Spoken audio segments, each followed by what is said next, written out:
Hello,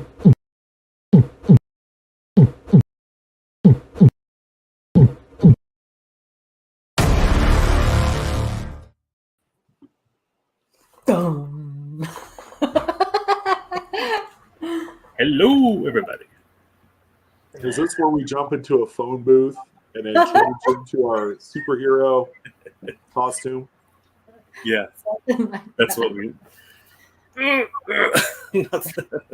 Well, you know. Oh lordy! All right then. Good evening. How's everyone doing? Good to see everyone. In case you didn't realize, Sean, you're hosting tonight. It is what it is. I stuck you in the corner. I've had bigger surprises laid out on me, you know, like being cold clocked with a wet piece of meat. You know, it happens. So that was my second option. Yeah, well, thankfully it's not coming to that. Yeah, you guys haven't seen me in a spell. It's been a few weeks. I actually enjoyed a Labor Day weekend for once in my life. So I hope everyone has had a very good week so far. Yeah, I can't even believe it's September, man. It's halfway through September now. Halfway through. It's a blur. I'm telling you. It pretty crazy. You know, yesterday was kind of an odd day because it was the first year, September 11th, that I probably, had I not known what day it was, would have just missed that it was even that day. There was not, you know, it kind of went by without all of the normal remembrance stuff. I don't know. It felt wrong. Like, and I know the Queen died, and so there was a lot of that and everything, but yeah, and NFL football was starting, so I just hope we're not forgetting as a country. You know what I mean? Yeah. It got you know, it's important that kind of stays fresh, I think. Yeah. Anyway. Definitely. But we're happy to be here. Yes.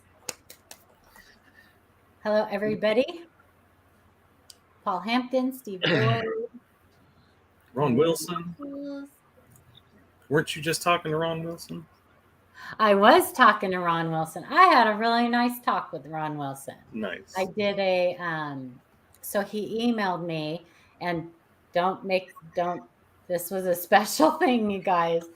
Not that I wouldn't do it again, but he just had some really interesting questions that I didn't feel like I could answer in text. So I invited him to come up and I did a little meeting with him, and it was really cool. He asked some great questions, and I had a great time teaching, and because that's what I love to do, and hopefully he learned a little bit, but yeah, it was fun. Nice. We had a good time. Outstanding. Glad you did that.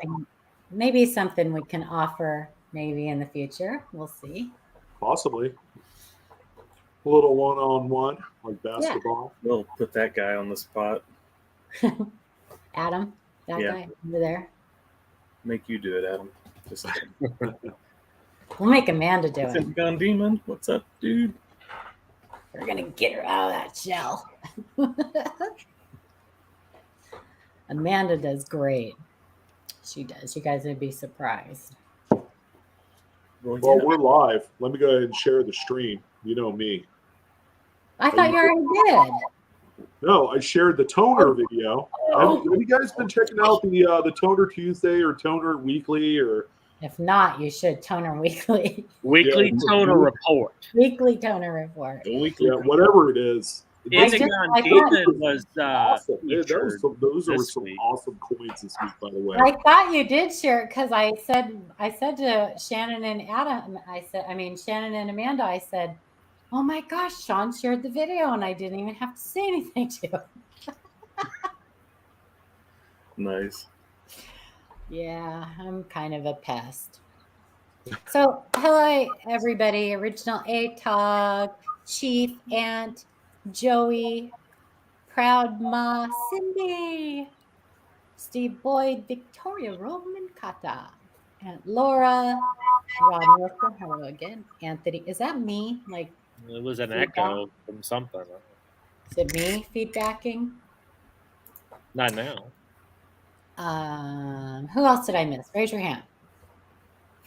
Silver Bowl 30. Silver Bowl 30. He kicked our butts in a box battle. Oh my! He found an Indian head scent, and yeah, Seated rolls. he had like one round. He had 100-something points just in one round. Dang. I didn't even get 100 points total in a whole box. Oh my gosh, that's crazy. Frank, You need to get Crazy. somewhere else. it was crazy. Dirty Water, Coins and Collectibles. What's up? Paul Hampton. Did you say Paul Hampton? The Dragon is in the chat. Blues Coins. Oh. Mr. Eric's in the chat. You'll pick it back up. Joey K. There's Yeah. I lots of don't know if that's me Echo. echoing. I had a fan blowing right on me, so I don't know what it was. it's still hot, man. I know temperatures dropped like 15 degrees, but it's still but it's 93 still outside. hot. Yes. Yeah. Are you guys really smoky there? Yeah, we got that big fire up in close by, up in Auburn. The mosquito. Something? Mosquito fire. That thing Yeah. is it's nasty. Chief But- Stacker, yes, I do have your photos, and Yeah, I saw that. I saw that featured one in the come next in week or on the email. two. Yeah, you got a couple toner submissions. We got some great coins to show tonight, and then we have a couple that came in the inbox a little bit late for tonight's show, but some good ones for next week. yeah. So glad to see you guys. Thanks for coming. Share us out. So, That's right. Sean, did you do anything fun on your vacay? Yeah, we ended up going on the Columbia River. Did you go fishing? No, No I fishing? dared myself to jump in. Luckily, I had I'm a good swimmer too, but But the it's water cold. the water was like 55 degrees. Oh my gosh. And my father-in-law said, "Oh yeah, this is a glacier-fed river." I'm like, "Yeah, now you're telling me?" The look of despair in my face as I was like 10 feet out from the boat.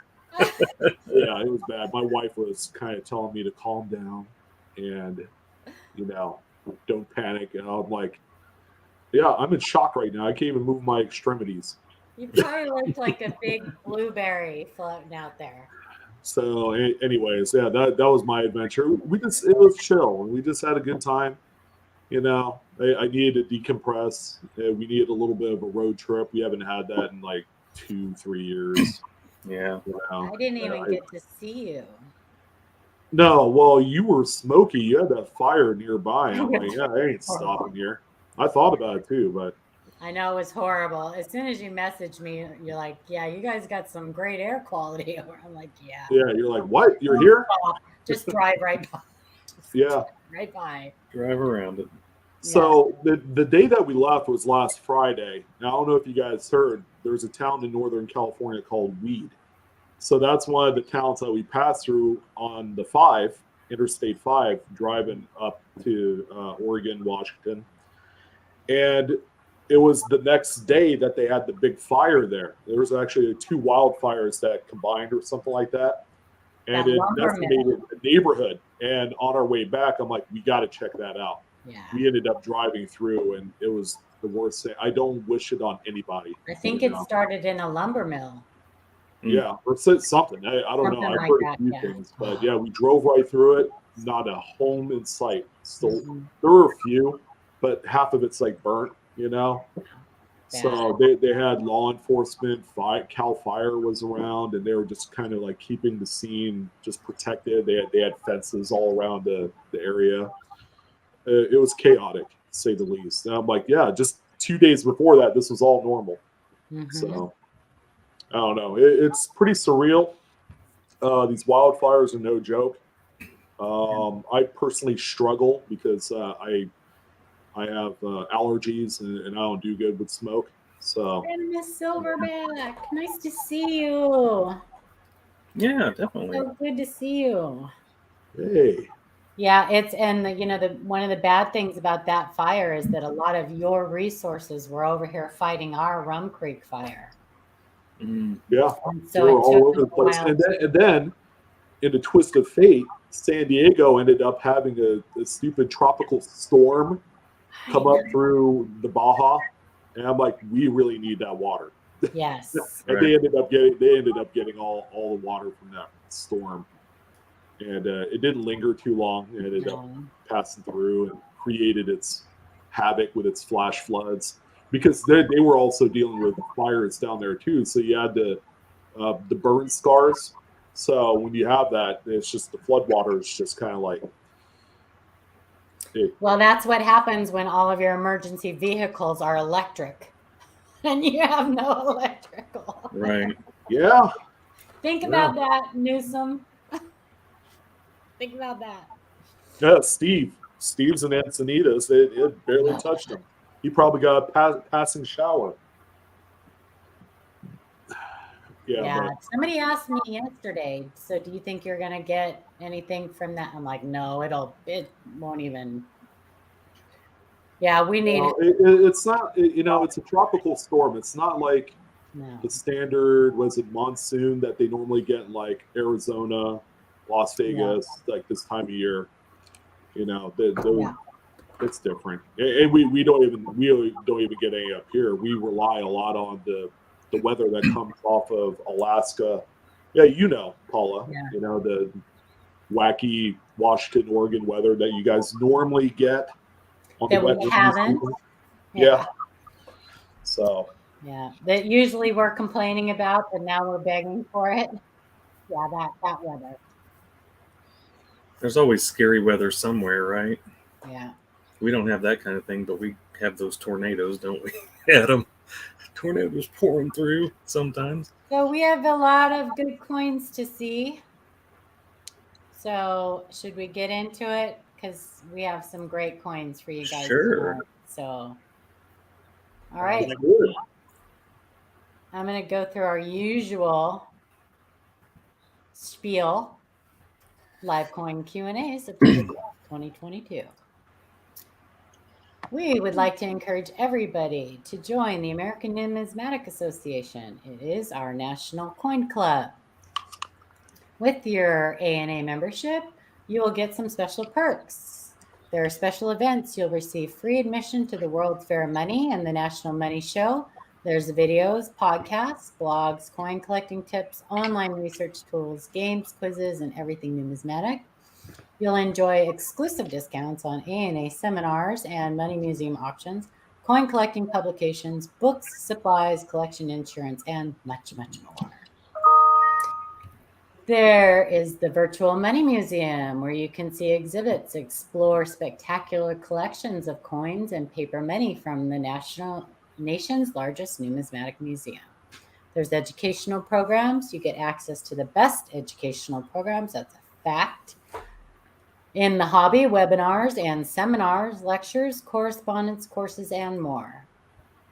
You will also get a subscription to the Numismatist, 12 issues of coin collecting's premier magazine, delivered digitally or to your doorstep,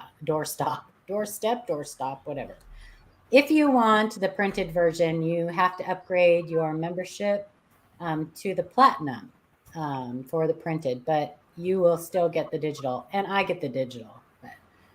Can we say thank you to Silver Stacker in Training? Oh my gosh, Stephen Parker, Silver Stacker in Training. Thank you so very much. So generous. You know where that money's going to.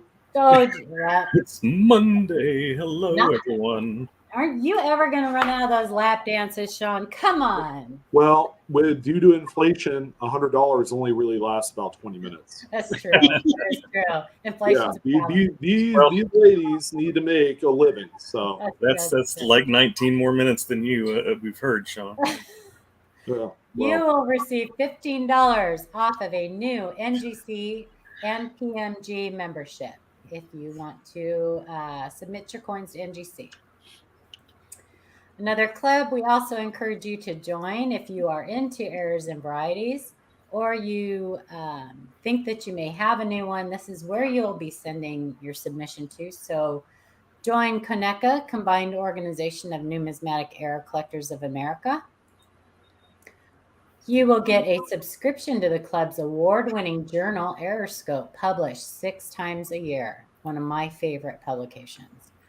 And you'll receive a free U.S. variety coin, either a repunchment mark or a double die when you join, for new memberships only.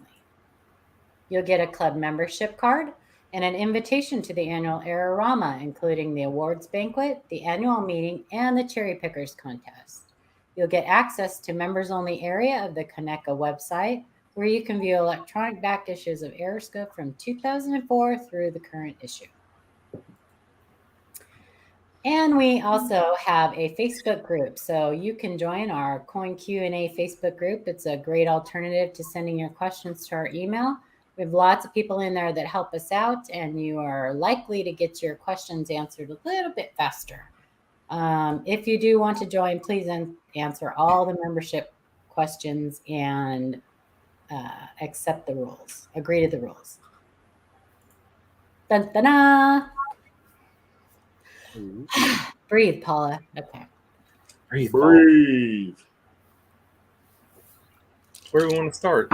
Down here at the bottom? Or we can go bottom up. Let's go bottom up. Bottom up?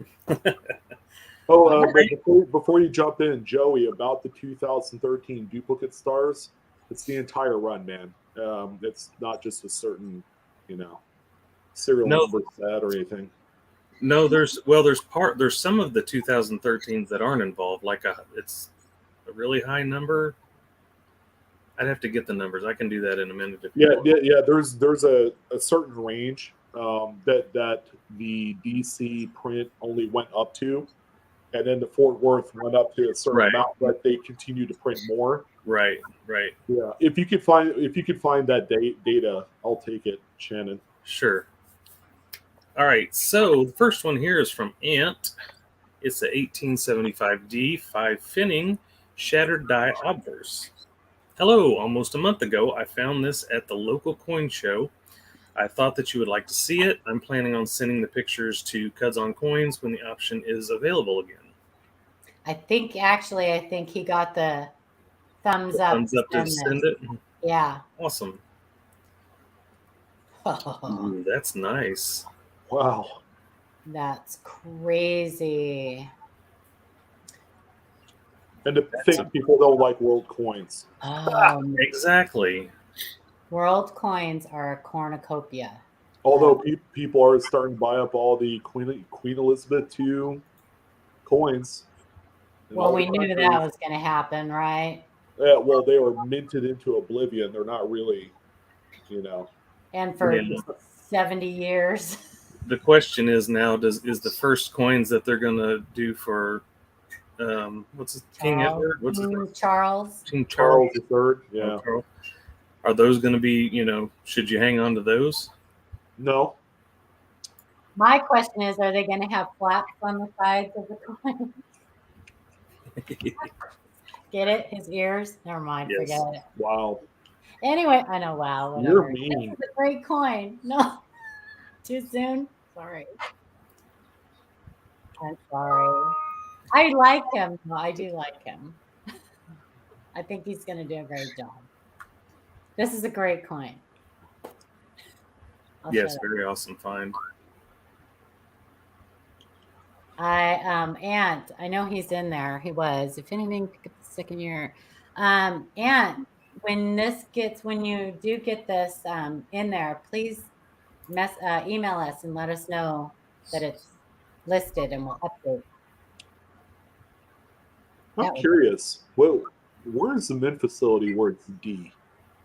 It's not Denver. I know that. Yeah, that's a given.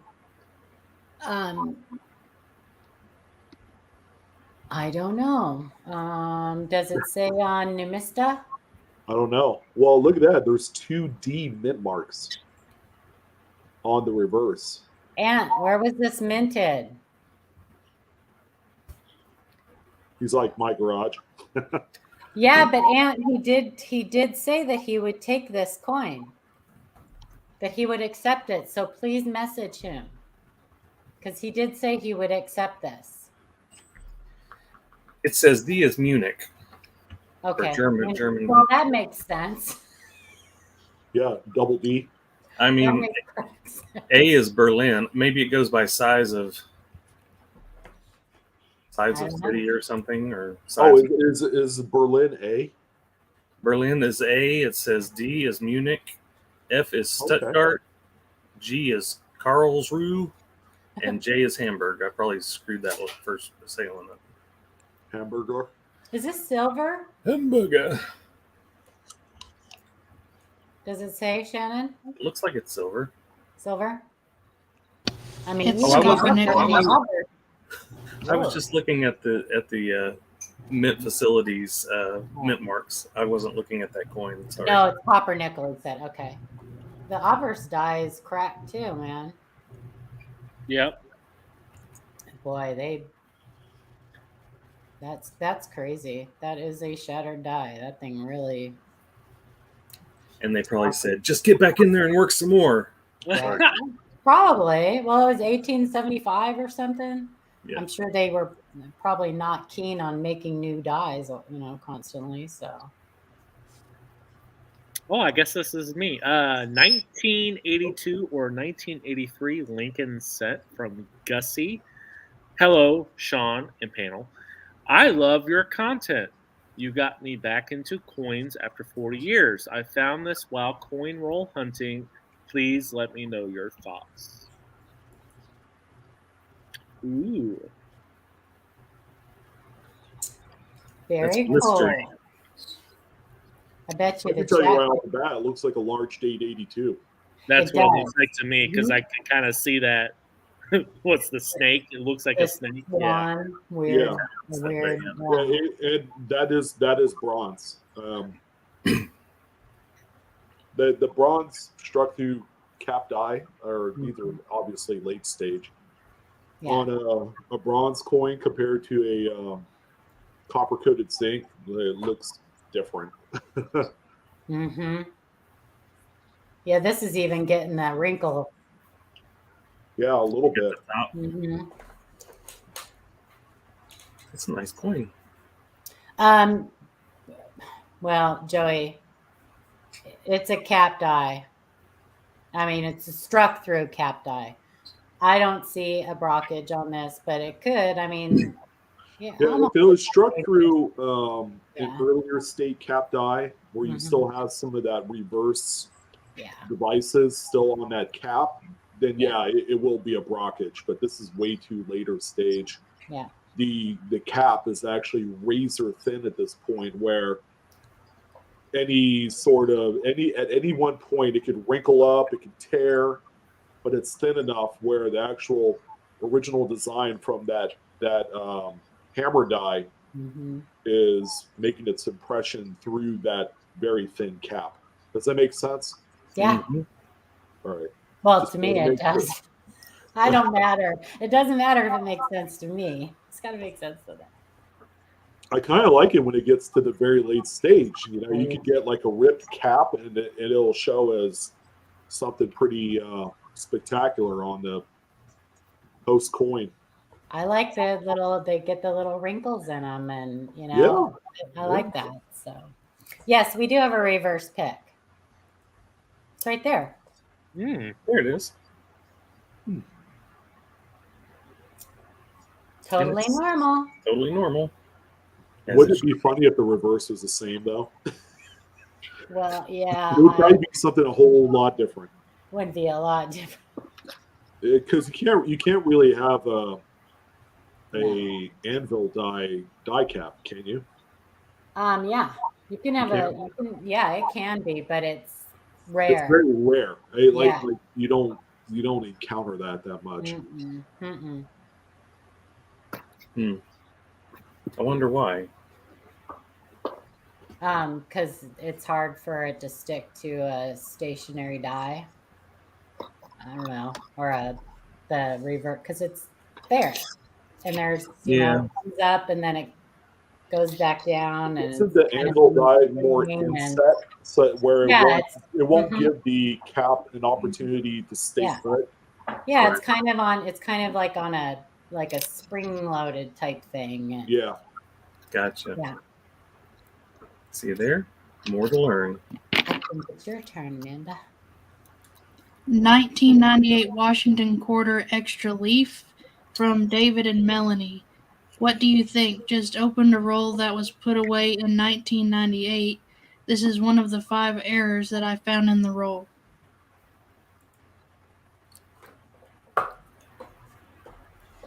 It's a pretty coin. Got a little bit of the circle of death on that artwork, Yeah, which hurts my heart. Yeah. Not many people actually saved 1998 BU rolls.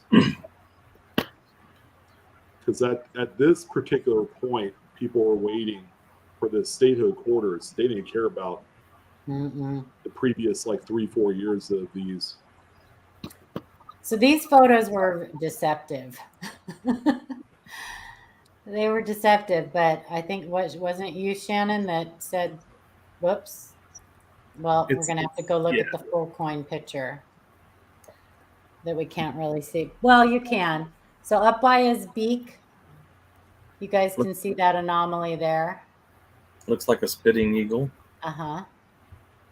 And that bottom part is just part of that clash. It's just it's just a nice part of that clash, because you can find on several of the older Washington quarters, the one on this quarter is very prominent and sticks out quite a bit, but you can find a lesser version of that, I guess, a light, softer hit or something on a lot of the older coinage.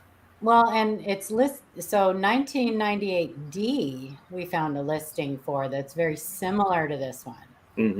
But they didn't have a listing for the 1998P.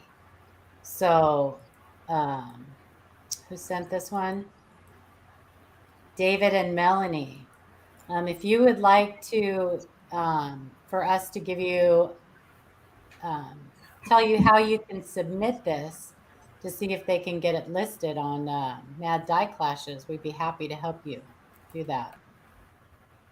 So just shoot us an email, because I didn't see a listing for this one. But this is a very cool die clash. Yep. Very nice. Very nice. You planned this, Paula. She did. She's like, oh, that fourth one looks pretty, I got 6 words. So this one was for Sean. Sean. You want me to take this one? Go ahead. It's a long read, so. Go ahead. Denver Mint error. Oh, that's funny. I just did a video on Denver Mint errors. This is my best example of a Denver error coin. Thank you, Techstar. And that was the reason why Techstar sent it in. There it is. Techstar is in the chat. Hey, Techstar. Good to see you. And this is a pretty awesome error. That is a awesome error. I really wish I knew exactly what kind of gunk that is on there. Debris? You want to know what kind of debris that is? Well, yeah, because if you look at the area on the right-hand side of the key coin by under T, it looks like a straight line. So what the heck was that? Kind of like, was it a piece of a cloth? Was it cloth and guck? It might be strike through, halfway chewed up, hubba bubba. Hubba, maybe. Could be. Look at his whole head. That's it's caved in. Somebody put something to it. It kind of looks like my head. It does. I was just gonna say that. Yeah, I was dropped as a baby. Hey, Can you blame me? is it missing the initials too? Huh? No, I think I see the initials. The okay. initials are there. Yeah. That's a very cool one. Yep. Thanks for sending that one in, Techstar. This got a details grade. Did I read that correctly? Got a scratch on the face. You can see Yeah, I it. see that. Yeah. Oh, right there, yeah. Yeah, across. Are you kidding? That little, that. Never mind. I'm looking at his cheek. I'm like, Yeah. I didn't even notice that. Isn't that funny? Slightly noticeable, you know. I didn't even notice that. Detailed grade, people would talk. I was so focused on the error that I didn't even see that. Too bad I wasn't grading that coin. I would have totally missed it. Darn it. You probably would have put a really long description too. Struck through gunk, maybe some yarn and somebody's false teeth. I don't know. Yeah, it might be a combination of yarn, grease, metal shavings, and emery disc. Piece of cladding. Who knows? I mean, that area kind of looks like it was like a piece of like cladding or something. I don't know. I don't know, but it's cool. Tex, did you find this in a roll, or did you buy it already graded? Yeah, I know you guys were thinking it. How did this thing came to be? Mm-hmm. True. There's Empyrean Label. What's up, buddy? What's up? Hey. Long time no see. I don't know. Well, yeah, it's not Lincoln, but Marshmallow. It's kind of Kennedy. Kennedy. Oh my. Oh my! Well, Now this is Paula. My turn. That just means Paula gets the next one too, as a compensation. 1984 doubled ear Lincoln cent from Dora H. Oh, Dora the Explorer found this one because I don't know where she went, but I am so jealous. Such a sweet coin. Hello. There it is. Hey, Tex found it in a 2x2, probably at a coin dealer or something like that. No way. Probably bought it for next to nothing. Probably it was probably labeled damaged. Oh, this is a damaged coin. You don't want this. We don't want it. Yeah. Oh man. I know that was a long read. Hi, Angie. The 84 doubled ear. Holy crap! Yes. This coin is still on my bucket list. Yes. I want to find a coin. I don't want to necessarily buy it. I know. I feel the same way. $1. Oh. And I probably will end up buying one. Hey, Tex, I will give you $5 for that coin. Right now. Right now. Oh. Very nice. Gosh, that's. In case you guys didn't in chat don't know what this is, it's a doubled ear. Yeah. You can definitely see that extra ear. Yeah, that coin has gone up in value. I don't know if you guys have noticed it. It has. I have noticed it. Yep. I got dumb and I wanted to buy a raw example that looked really good. It was probably like a red brown, mid-state. And this was about a year and a half ago. And I passed it up for $75. Yeah, you can't get that coin for under $150 anymore. No way. Oh my God, John. Didn't you say that the 83 DDRs were also going up quite a bit? Oh yeah, they're going up too. They're just to get a decent example, it's $250 to $300. That used to be $150 coin about the same time period. Yeah, those two particular coins had seen just tremendous amounts of interest. I don't know why. There's nothing special about them, but right.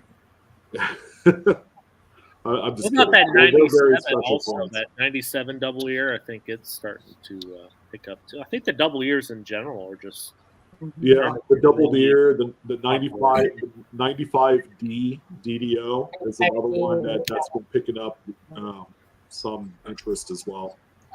Right. Thank goodness. Yeah. Awesome. Oh, a nice long one for Shannon. Here we go. Yeah, well, Shannon.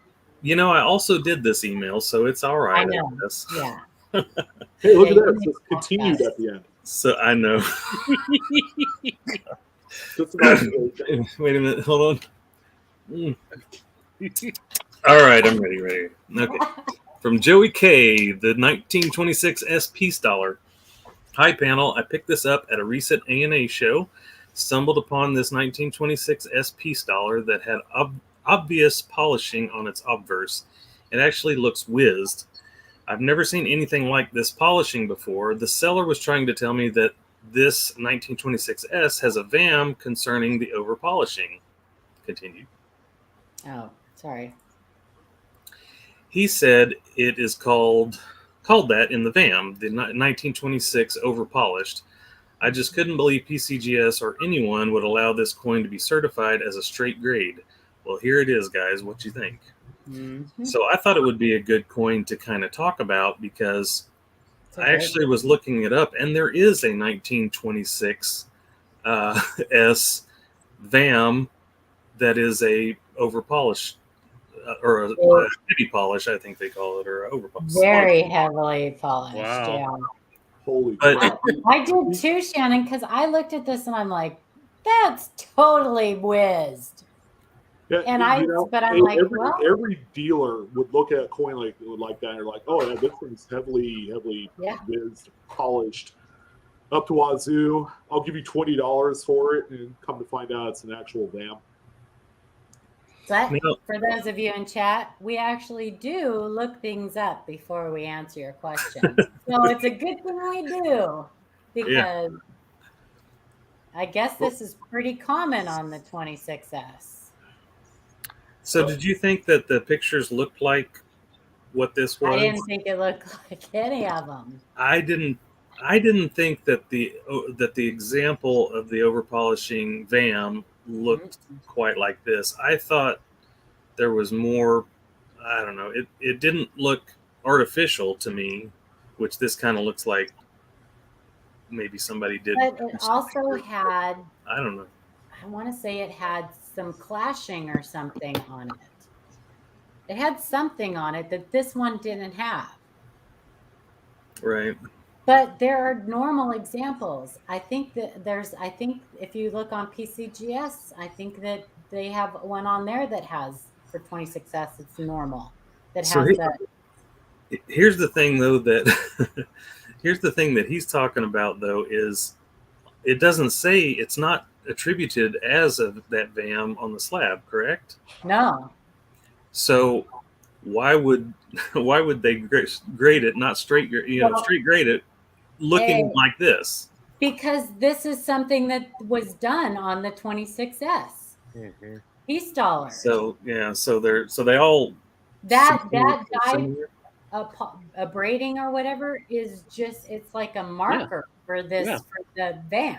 It's Right. normal. It's normal to see this on a coin. So they're not going to mark it as a details if it's And some every normal occurrence. piece in Morgan Dollar are a VAM. Joey said the dealer had two of them. Were they both the same? Like Maybe, maybe not. same looking? This was a typical thing. So that braiding that area for some reason on these dyes was a typical thing. Yeah, And I don't know if there was a huffing issue. The reason why the graders didn't think that this was a details grade is because you're right, Paula. It's a marker on this coin that they've seen multiple times. Probably at the very beginning when they've seen their first one, are like, "Oh, what's up with this thing?" But it's like no different than some of the like early 1960s Lincoln cents with the heavy dye polishing lines on it. It's like, oh, yeah, that thing looks like it was, wire bristled to death. When in reality, that was just the original surfaces. Mm-hmm. And it usually trips up a lot of new collectors when they see stuff like that. I wonder what the True View looks like on this. It does have True View. It's got Gold Shield. This is probably is this a I think that is this a top 100 or a hit list variety of VAM? I don't think it was. So that probably means it's a like No, but if you- low interest factor because of eye appeal, because of what it looks like. Probably. I don't find it particularly interesting. Unfortunately, I mean that's just me, Yeah, that I'm with you on that because And if it's there are certain things like this that if they're common, they lose a little bit of appeal. Kind of like, oh, what's a good example? Like the RPMs on a 1875S 20-cent piece. It's like they're all over the place. You're more apt to find the RPM than you would the non-RPM for that day. Right. You know, as an example, I guess. Well, and the VAMs, we talked about this a little bit with Michael Kittle when he was on. The VAMs, it's just a catalog of dye pairings and things. So when people say every Morgan and every Peace Dollar a VAM, that's just because. So Van Allen and Mollis did the VAM listings, and they just cataloged different dye pairings, and this is seen on. I don't think this is the only dye that had this, which makes me wonder, did they over braid the master dye, and it just every hub and dye after that has this issue? Is it on several dyes? Like, because it seems weird that, because I know that the one I looked at that was listed on Vam World had a clash or something on it that I couldn't identify on this one. It may not necessarily be the master hub. It could be the working hub. True. You know, kind of like halfway through the. But if they polished the working hub, then it would be raised on the working die. And so it would be incused on the coin, as opposed to, you know what I mean? When they abrade a die, it's incused on the die. So you get these fine raised polishing, abrasion lines. I don't know. I don't know either. I mean, it's interesting. There's quite a few of them out there. Mm-hmm. So I don't think it's the working die per se. It could be. I don't know. There could very well be 100,000 of these that were produced. Something happened. If this is one die, something happened to this die that caused them to abrade it in the first place. They don't just grab a die and go, "Oh, I think I'm just gonna, whiz this die." You know what? It's a 1920s coin too. I mean, you could look at any other coin from the 20s that they've done a pretty bang up job, cleaning up the dies. But you look at some of the mid 20s Lincolns, for example, they have some pretty crappy, deteriorated, mushy dies. You know, so we're talking about a period of time where they were just beating these things up to death, reusing them. Using good old JB Weld to put them back together and, and all that stuff. So, right. 26S is pretty nice date too. The estimate Peace Dollars are. Scoop them up now before they get too expensive, because they're. It's they are surprisingly one of the last affordable estimates. Mm-hmm. The 26P in similar grades is actually more expensive. So yeah, I concur. If you could find, anytime you find a mid-state 26S, I would pick those up. There can't be a whole lot more of them out there. Sweet. Is this? Oh, it's my turn, isn't it? Die Clash from Scott H. Hello, Sean and panel. This one is for Sean. Here is a 1974D minted coin with some really nice clashing that I got in change. I hope you like it. It shows the T and Y of Liberty and the lips and the chin inside the monument. Thank you for your time and all you do to educate the community.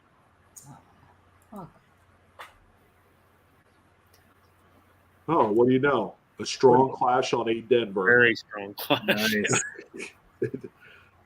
I saw this and I was impressed. I was impressed. I'm like, yeah, that's something you don't see that often. Wow, that reverse is amazing. Yeah, it's crazy. Yeah, that reverse is nice. But I want to find one of these so bad. Well, come out here on the West Coast, Shannon. We'll help you out. That's what I want to see. Yeah. That's crazy. Shannon, you probably get Denver Mint coins, don't you? In Arkansas? I get a lot more Denver than I do anything Philadelphia. Don't those come out of St. Louis? I think it's probably Denver. I bet your Federal Reserve is out of St. Louis. Yeah. That is a great clash. And there's our little overlay. Very nice. Very nice. Kudos And that, to yes, the that was overall the team. TY that you saw in the columns there. That was crazy. Right there. Right there, yep. You can see them. Crazy. Very nice. Oh, Mr. Marmillo with Thank the you. 12.34 New Zealand super Thank chat. you so much, Marshmallow. Please could you do a show with Can Queen, the Queen Commonwealth Special or Error coins, please? Yo, start BAM fund for Shannon. Can caca. I think that's supposed to be Canadian. Okay, I don't know.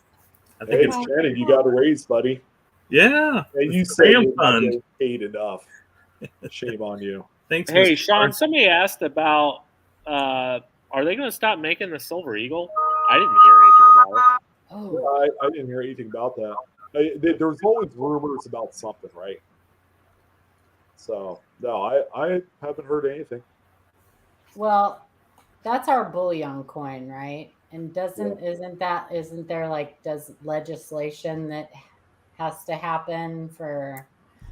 So Ron Wilson was talking to me about that too, and I think what they're saying is that because the U.S. Mint is only allowed to buy silver at spot price, and nobody wants to sell them the silver at spot price, they're having a hard time getting it. So I don't know. I think that they should quit making presidential silver things and other silver things before they get rid of the Silver Eagle. All the extra silvers. Like all the medals and stuff that they've been making. That's like crazy. the We Silver don't Eagles. need 50 commemoratives. One commemorative is good enough. The Silver Eagle's like one of the top bullion coins that there is. Not just I would in the think they would US. quit making other things before they. You would think that would be their cash cow, but with the price of the raw product going up, they're probably not making that much money off of them, right? It's like saying a coin dealer makes the most amount of their money by buying and selling PMs, and that's totally not the case. Their profit margins like in the toilet with PMs. They make their money on other things, right? So, but I wouldn't think that they would discontinue it. That's like their for sure thing that they leverage, every year. Just to go back real quick to the peace dollar, there is a VAM 3B and a VAM 3D over polished die on PCGS, and neither one of them look like that coin. His is much heavier. Polishing. Okay. Much heavier polishing. Yeah. So, if you don't see it, Joey, on VAM World, they have a place where you can send them pictures. So if you don't see it listed on there, and remember that just because it's not on the label, that just means that whoever submitted that coin didn't submit it for a variety attribution or error attribution. So it really, I would encourage you to, because they are still taking new discoveries and things. So anyway. Okay. Amanda. Lincoln sent with a sliver of silver from Dan P. I first found this coin in my pocket change a year ago. I start looking at it closer and think to myself, this is just paint. When I went to pick it off with my fingernail, no edge of paint. I took it to a coin dealer and he told me it is unique, but he couldn't tell me what it was worth. He suggested I send it to be graded. I am sending these pictures to see your thoughts on this coin. I very much appreciate your input and thoughts. Thank you for anything you can do to help me on this one. Okay, I have a little Paula tidbit, because Paula always has something to say. If you take a coin to your coin dealer, because we get this a lot, well, my coin dealer said it was worth $1 million. If you take it to your coin dealer and he tells you that is really special, you should get that graded, but doesn't offer to buy it from you, it's probably not anything. That's just my opinion. Or if he doesn't at least make you an offer. Or do you think that the coin dealer would say, that's nothing, you want to just, here, I'll take it and get rid of it? Take it in the back. And I think maybe sometimes they just wanted, like, I don't know. I don't know what they're thinking. But I think maybe they just don't want to say, I don't know. I don't know what it is. Yeah, true. I don't know. And to be honest, I don't know what this is either. I think I know what I think it is, but I'm not sure that what I think it is, it actually is. Yeah, same. Yeah, because it could be what I think it might be, and it could be paint or a metallic marker. I think it might be a metallic inclusion.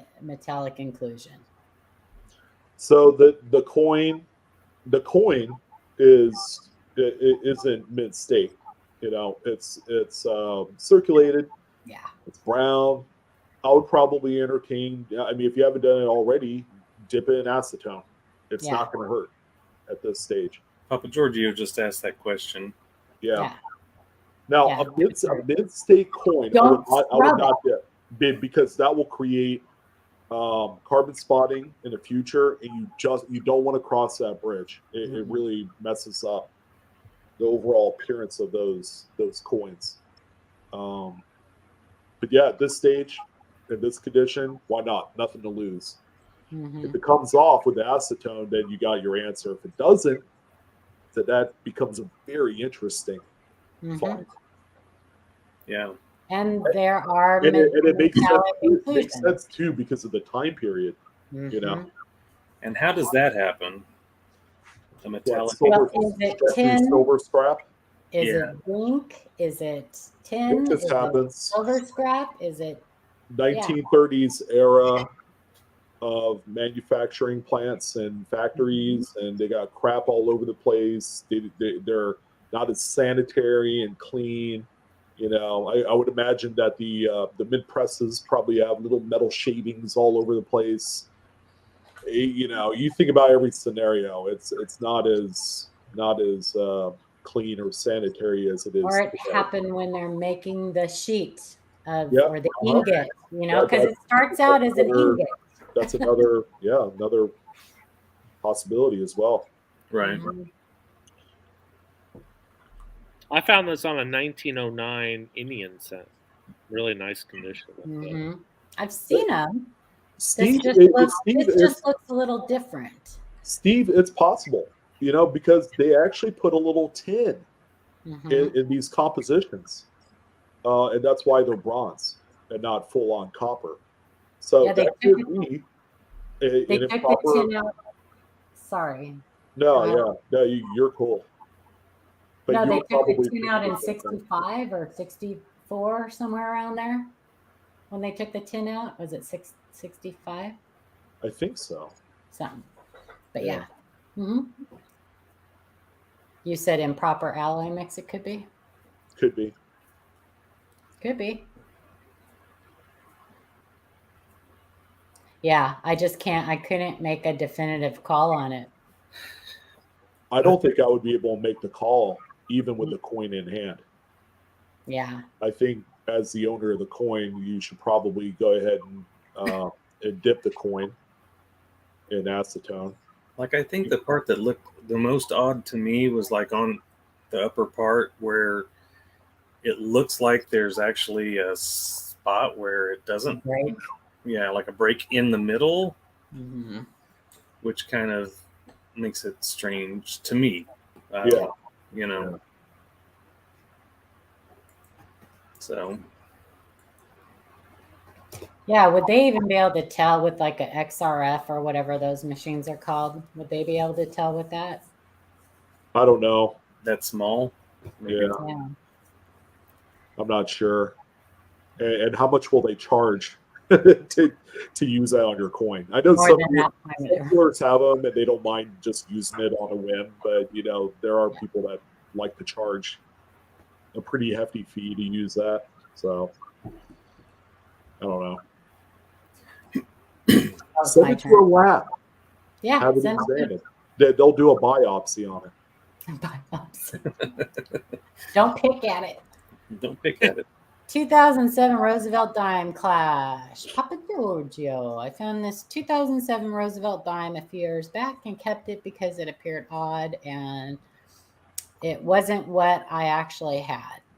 As I usually keep all of my odd finds, I finally came around to looking at a few of them only to realize I found what appears to be a die clash.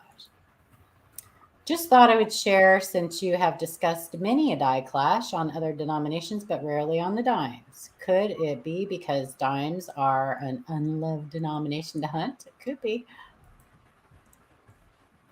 Shannon likes it. I like it. I love die clashes. I like die clashes. And every time I see a new one, I put it on my list to make sure that I'm even though I double check them all. But when I see a really good one like this, it's like, oh, I got to get one of those. Did you happen to notice if this one was listed? It's a little bit in front of the face there too, huh? I wasn't the one that actually did this one, but I will look real fast. That's big on the reverse. It looked like it had a little bit in front of the face. It's hard to tell from this photo, but it looked like it does.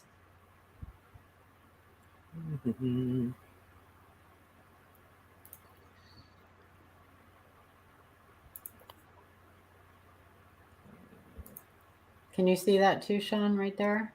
That's 2007, right? P. Mm-hmm. Stronger on the reverse than it's awesome. Yeah.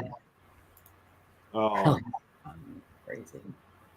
I don't know if they would list it as atypical, but let me look. No, it'll probably be under typical. Yeah, that's what I'm thinking. Or it might be under prototypical. Prototypical. Hypertypical. There's no rosies under there.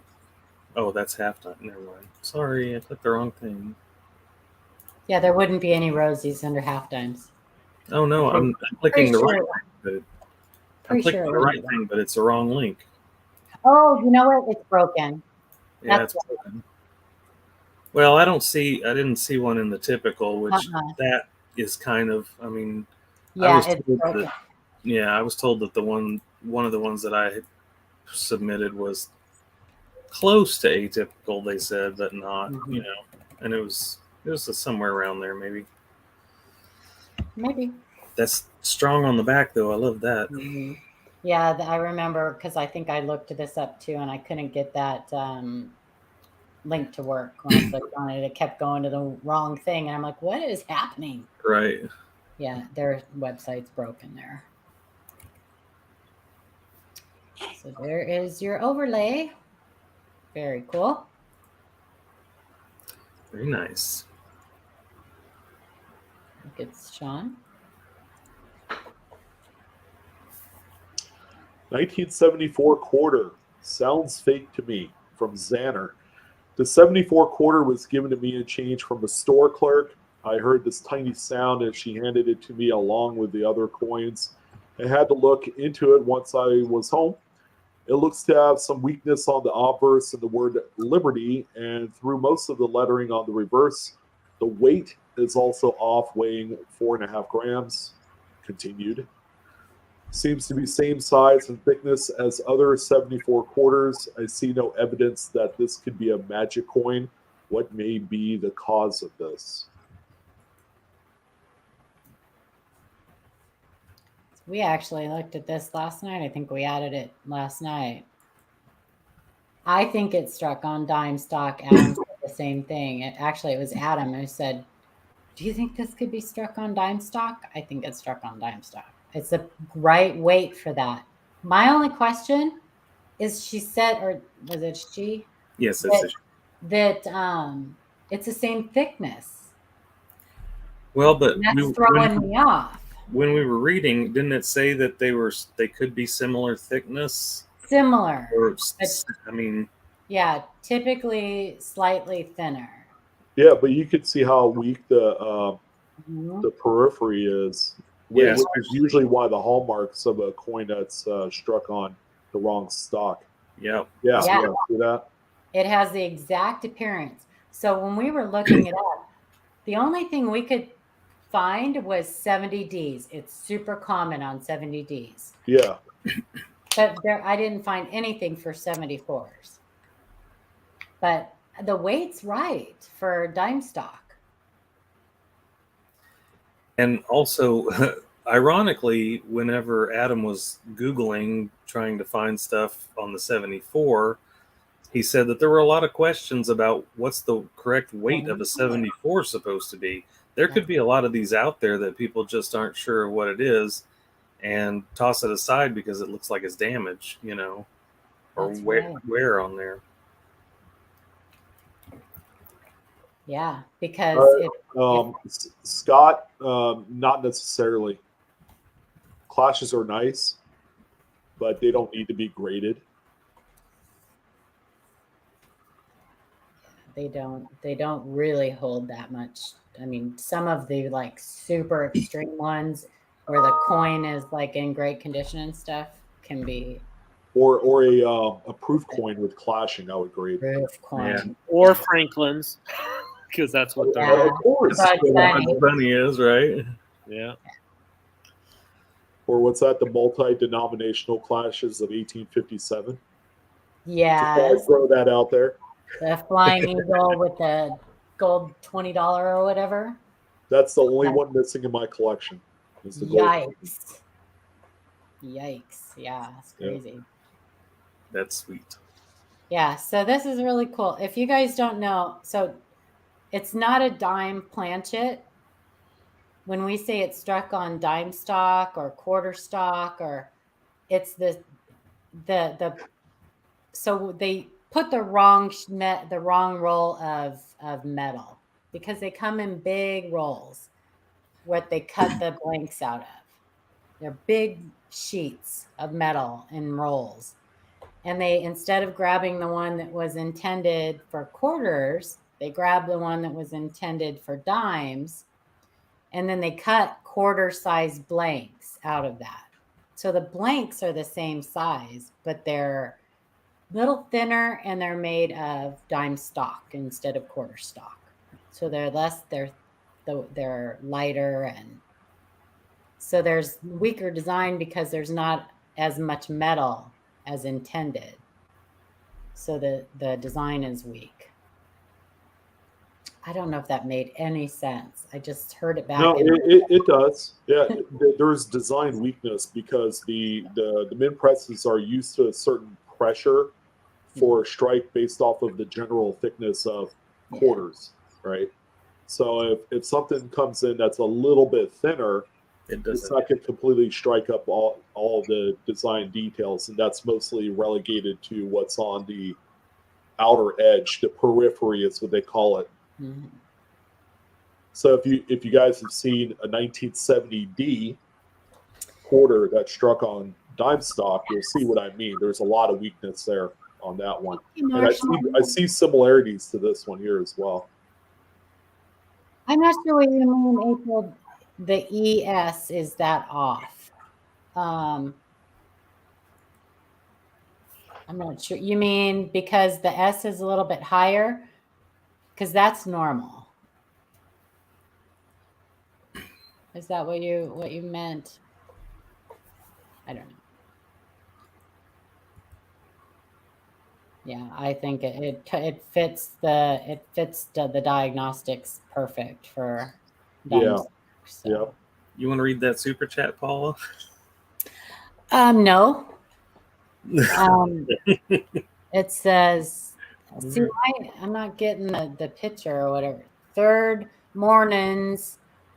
Teacup without handle. Teacup no handle. Teacup no handle. Bell for hashtag under the new crown. King Henry III koala. Or King Richard III. It's not Richard. It's Charles. Charles III. Charles III. Oh, Charles. CR. Charles. Yeah. There you go. Charles III. Koala. King koala. Thanks, Mr. Marsh. You guys crack me up sometimes. And we're all a little smarter now because I read that super chat. That's right. Michael Kittle Rare Coins, where were you when I needed you? He is. Paula is out. He just dropped the mic. Mr. Marsh, mic drop. Better to drop the mic than the soap. Yeah, that's true. Yeah. Okay. Are we down to me again? Oh, is this a... Okay, go ahead. Yeah, go. Okay, from Brian E. 1983 P nickel with full steps. I've searched for years for an 1983 P nickel with full steps. I submitted one a couple of years ago to the panel, and Blues Coins informed me that it was a 4-stepper. However, I think I finally found a 5 or 6 full step. It is off-center by about 10%. Would this hurt or be beneficial to the value? I know error collectors can be nutty, and that I've seen this 1983P full step off-center nickels go for big money. Continued. However, these nickels have a provenance. Kind of weird. Should I submit the nickel and hope for the best? Thanks for your expertise and time. Have you seen this, Sean? Have you seen it yet? No. Okay, hold on to your hat.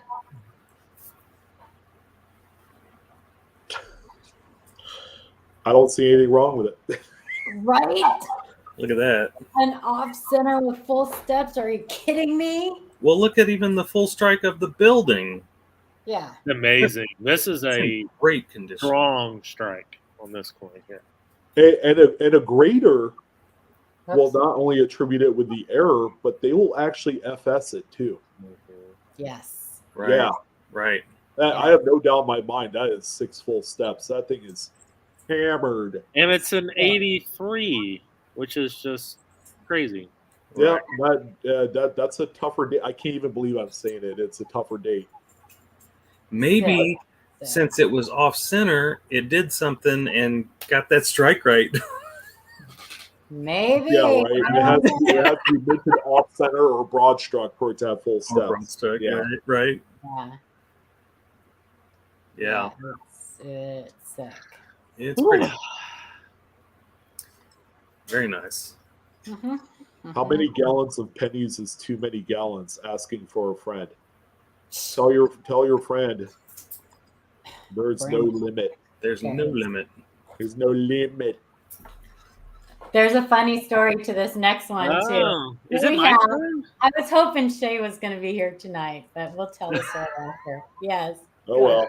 1983 P Lincoln Cent DDR from Papa Giorgio.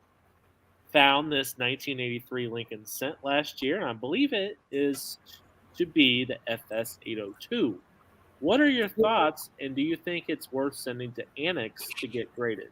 Or we can't tell the story yet, Adam, until the whole thing. Yeah.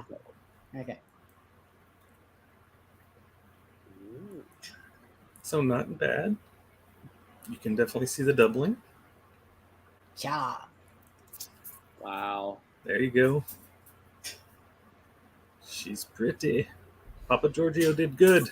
Yeah. I think he found this while he was the other major double die for the state that nobody pays attention to. Yeah. It's like the 95D, right, guys? Mm-hmm. And you can certainly send this to Annex. It's just to protect it. It would be a good idea since this is a Zinklin, and yeah, it's already got some spots. So that little die crack there from the memorial to the rim is super common on these 80s. So, okay, Go ahead, finish. Just Adam, read this one too. Okay, 1983 P DDR, so close to a floating roof from Papa Giorgio again. I just found this 1983 Lincoln sent today, as I was hoping it was the floating roof.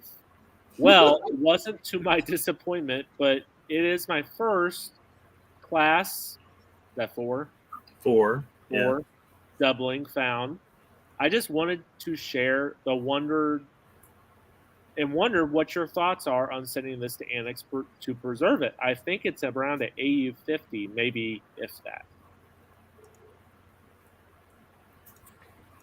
Now, the last one was his too. And it doesn't have a floating roof. But it has, wow. Major doubling. It's the Big Daddy. Okay, now I'm going to tell you the story. Sean, I wish you would have been in here last night. You guys, I'm going to tell everybody this.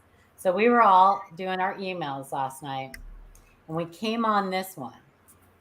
Well, Shannon and I were looking at it, and Shay and Adam were looking at it, and Shay goes, yeah, did you guys see this? It's FS802.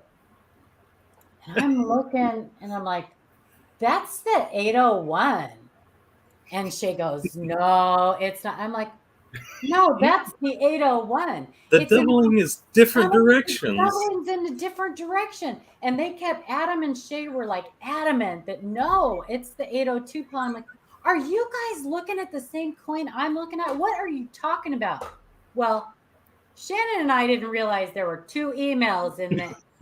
And neither did they. And Adam and Shay didn't realize there were two. And Adam and I were looking at the 801. I mean, Shannon and I were looking at the 801, and Adam and Shay were looking at the 802. And neither one of us had any idea that there were two emails with two separate. And we're like, oh my God, look at that. That's the 801. No, that's the 802. What are you? I mean, I'm thinking I'm losing my mind. I'm like, I know what I am looking at is the 801. It was hysterical. And then Shay goes, oh my God, there's two emails. One's the 801 and one's the 802. He got them both and got all of us. That's crazy. To find one is crazy. To find both. Yeah, that's awesome. Congratulations, Papa Giorgio. Look at Pluribus. That's nuts. And poor Amanda's just like sitting there. She's probably laughing her butt off because I'm sure she knew there were two separate emails. Oh my God. Yeah, she played the smart move, didn't say anything because she wanted to see this whole thing unfold. Right. She was like, these idiots. Well, anyways, so his other question was, what about getting this one graded? Obviously. And this one, since it's such a scarcer variety, I would send this one probably to either PCGS or NGC. I agree. By the way, this coin is not the prettiest one on the block, but it's still like a $200 coin. Yeah. Mm-hmm. Yeah, easy. It's amazing. If you don't send it to NGC or PCGS, you can send it to SCS. Right? PDS. It's going to go here first. No, I'm just kidding. We'll all have to take a look at that. Oh my gosh. Yeah. You guys, I wish all of you would have been a fly on the wall last night. I think we all thought we were crazy. What are they talking about? Anyway. Hey, Jimmy H, send it to our email here. I'm going to type it in. That's the only email that I'm taking the emails in from. That is some good stuff. Yes. We have got, you guys are the best thanks, Shannon. audience on YouTube. There's just no comparison because the questions that you send us, the coins that you send us, even the ones that don't make it on the show, you guys are awesome. We love that. I mean, it just shows how much you guys care about this hobby and want to learn and become great collectors. And We love it. We get to share all of this with you guys, and it's so much fun. Our group has been on YouTube for quite a while. Mm-hmm. If you haven't subscribed to our channel, what in the world are you waiting for? And number two, we've had a pretty good amount of folks that have religiously come by every week. They've sent us inquiries through the email. They've reached out to us on Facebook, and we have noticed a drastic difference from when they first started, when we kicked off our channel, to right where we're at now. You know, it's like they went from 0 to 60, from knowing nothing to being, you know, one of them's on our panel right now. Yeah, you play. One of them is a panel member. Of course, he didn't start off not knowing anything. We could use I was one of those too. Well, you were a long time ago. Yeah, you were on the. You started off on the old Q&A, live coin Q&A OG. Yeah. Thanks, Jimmy. Yeah, this we all have to start somewhere, right? Even I do. A guy had made a comment on Facebook, and believe it or not, he was trading barbs with Christopher Rhodes on the Cuds Are Us Facebook group, and you know Chris, he knows his stuff, right? Yeah. Yeah. So this old guy threw out I've been a numismatist for 40 years. And my first thought was, well, who gives a flying rat's ass? Yeah. Because at 40 years, that's not the end of the lesson. You're always constantly learning. There's always new things to be learned. I've been doing this for about going on 27 years now. And I have guys on this panel, guys and gals, that have taught me quite a bit. And I have other people outside in different circles that have taught me quite a bit. I am always learning. And that's the beautiful part about this, is that it's just one long lesson until it's all over. Yeah. Right? But that's the fun part of it, is that it's a great hobby, brings people together. And who doesn't like collecting money, right? It's so fun to play. If you're not going to spend it, collect it. Right. And I will say, besides reading and besides, watching constructive videos that actually explain things and all that kind of stuff, I think one of the biggest things that really helped me was something that I think Shay said, and I heard it for the first time, which was search, thousands of coins. Don't just, if you search a few rolls and you find something that looks odd, don't jump up and down for joy. Put it aside, see if you got another one in the next 50, 60 rolls or boxes or whatever. Because you start to get used to what you're supposed to see, certain years or certain, different mint mark placements, different strikes of the coins, and then a lot of that stuff that you think could be something really spectacular just kind of fades away, because you're like, no, if it was spectacular, it wouldn't be on all these other ones over here too. And they look exactly alike when I look at them, repetitiously. Yeah. So I think that's one thing too, is if you can get your hands on, enough to look at, it's going to help. And pictures on PCGS and CoinFacts and all that, great place to look, because you see physical coins that you want to compare yours to as well. So like Michael Kittle said, the only way to become great at grading coins is grading a lot of coins. Yep. The only way to become great at anything is through repetition and constant learning. And Sean said, the guy said he'd been in the hobby for 40 years. Yeah, but he may have never, that doesn't mean he knows errors and varieties. That's such a small niche in the hobby, and I don't care how long you've been collecting. You could have a collection of the greatest coins in the world and still know nothing about errors and varieties, So what we teach mostly about errors and varieties, but we teach other things too. And we like getting your questions. And I like to think that we take every question you send us seriously. Now, we won't get into a debate with you. We won't argue with you. If you're rude to us, you probably won't be welcome to send us any more emails, because we're taking time out of our day to help you out. So we just expect a little bit of common courtesy. Sometimes we don't get that. And don't take it personally. Yeah, if it doesn't work out, personal. and we don't match up personality wise, Yeah. I have a great referral to a therapist that you can use. And I would suggest that you start there. Yeah. And if we feel your coin is damaged, that's nothing personal. Don't take that personal.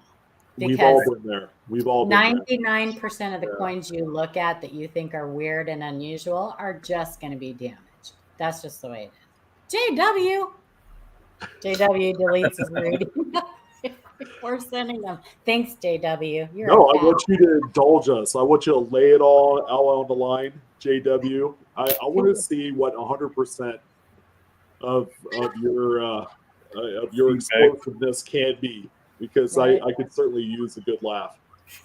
Just tell us like it is, JW. Tell us like it is. That's right. So anyway, Michael Kittle, there's always a coin giveaway on Michael Kittle Rare Coins. So if you're not subscribed, go subscribe, because there's always a free giveaway on Michael Kittle Rare Coins. Absolutely. He doesn't pay me to say that. He should, though. He's one of the good guys that's been around for a long time. Oh, yeah. And he's an avid gamer too, if you're into that. He is, but it's not always family friendly. But it's fun. It's fun. That was a good time. Good show. Good show. Thank you guys so much for coming and sharing your Monday night with us. 84 double deer and an 83 FS 801 and 802. That seems like the perfect show. That's right. And you can find those coins in your pocket change, and that ain't no lie. But it's going to take a long time. And a quarter on dime stock potentially. I mean, those are all great coins. Those are pocket change on a finds. date that has been undiscovered before. Yeah. I mean, where do we find all these things? Oh wait, yeah, you guys They love are us. pocket change finds. Yeah, So- and you guys love us that much that you want to share, a landmark find with us, and we just send you on down to Joe Schmo XYZ that can attribute it for you, get your name cemented into history, because that's what we like to do. We like to cultivate, not only the educational aspect of things, but winning victories and finding some of these awesome finds. Right. But you won't find them if you don't educate yourself. And you certainly won't find it if you don't go through coins. I know people have been saying, well, I can't find these. Oh, okay. How many banks have you gone to?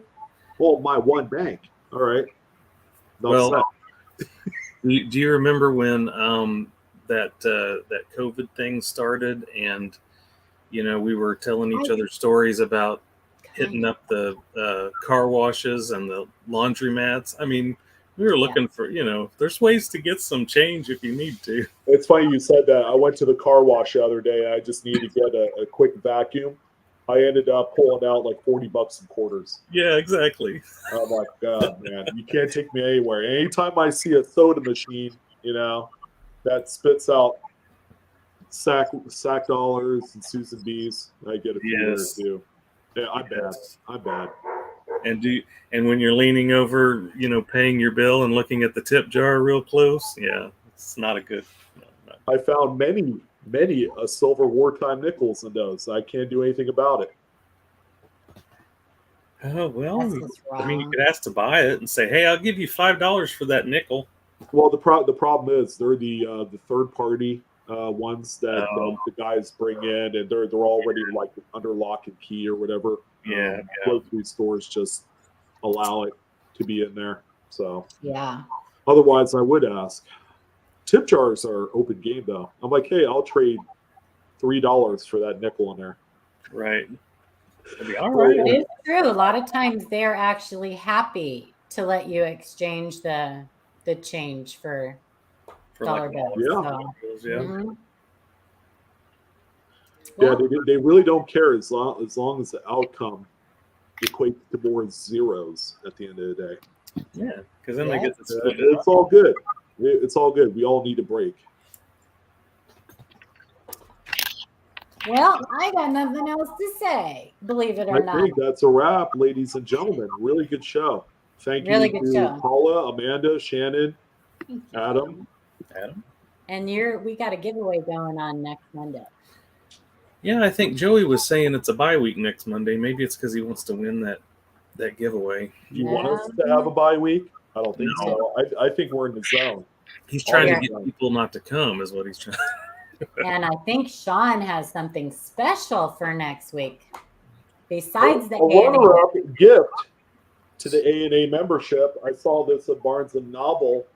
I'm like, I've never picked up one of these, but it's a cool little guide.